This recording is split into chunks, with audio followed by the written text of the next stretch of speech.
এখনকার দিনে কার ভিতরে কি গুণ আছে আপনি দেখে বুঝতে পারবেন না। দেখতে বাচ্চা মতো অফিসার, দেখতে বাচ্চা মতো লাগছে, কিন্তু সে বড় অফিসার, পড়াশোনায় ভালো তাই। আর আপনি দেখতে কত সুন্দর, আপনি কাঠ বেকার। আপনাকে দেখে হৃষ্টপুষ্ট মনে হচ্ছে আপনি কাঠ বেকার, কেননা পড়াশোনা আপনি সঠিক সময় সঠিকভাবে করেননি। কি করবেন ঠিক করেছেন, একটা তো কিছু করতে হবে।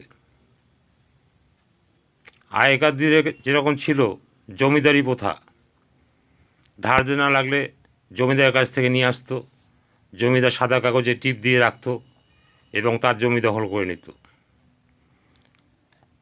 আগে রাজা মহারাজাদের দেশ ছিল, নবাবের দেশ ছিল। এখন কিন্তু রাজা মহারাজা নবাবের দেশ নয়, এখন মন্ত্রীরা দেশ পরিচালনা করছে। সেই বোকার দেশ এখন নেই। এখন প্রত্যেকটা মানুষ চালাক হয়ে গেছে, মানুষকে ভুল বোঝানো যাবে না। এখন মানুষ সচেতন, তাই সচেতন অবস্থায় মানুষকে বাঁচতে গেলে নিজের সম্বলটুকু জোগাড় করতে হবে।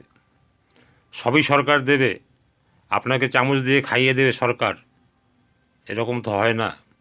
আপনার খাবারটা আপনাকেই খেতে হবে। কত দেবে আর?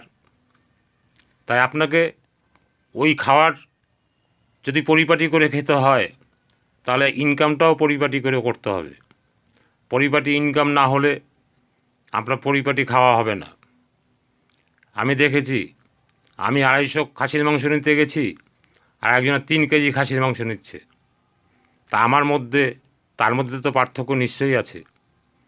তার কোয়ালিটি আমার কোয়ালিটির মধ্যে পার্থক্য তো আছেই। আমি তাল মিলাতে পারিনি, উনি তাল মিলাতে পেরেছেন। আমি নিজেকে ছোট ভাবছি, উনি নিজেকে মহান ভাবছেন। এইভাবে কিন্তু দেশটা চলছে।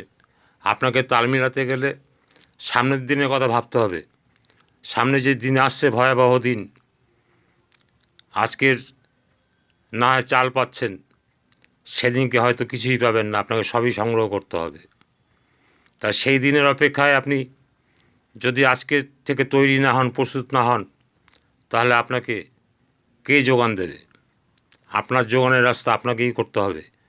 তবেই কিন্তু আপনি শান্তিতে সেই দিন বসবাস করতে পারবেন।